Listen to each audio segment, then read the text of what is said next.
During a forum bringing together stakeholders from the Matatu Owners Association at KICC today, several deliberations aimed at shaping the transport sector have been tabled in this year's National Delegates Council meeting. In a bid to solve the challenges that have been ailing the sector, Transport and Infrastructure Cabinet Secretary Kipchumba Murkomen now says that his ministry through the NTSA will conduct a crackdown to weed out private vehicles operating as PSVs. The first thing, they don't pay any licensing fee because it is free.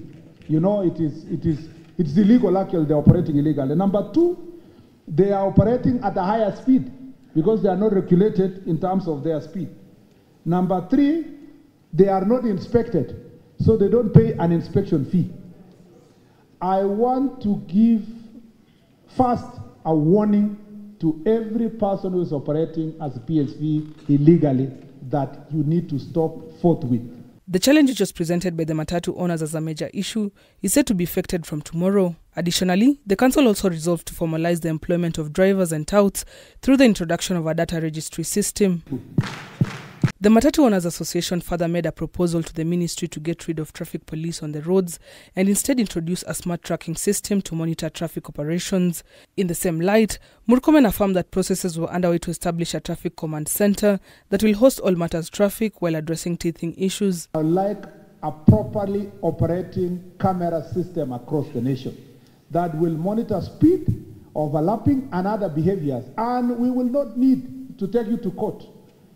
We are now going to establish a task force, which I should do so before the end of this year, a task force that will work on the smart transport system and instant fining system.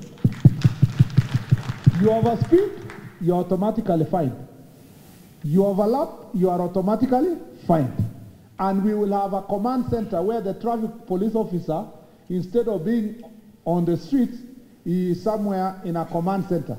In a bid to fight cartels in the sector, the council resolved to introduce a system that weeds out all non-licensed Matatu operators, something hoped to end the push and pull by the sector players. Your president has requested me that we may need to think about establishment of insurance courts in this country, so that we know that this is an insurance court, this is the judge, and we can hold them accountable.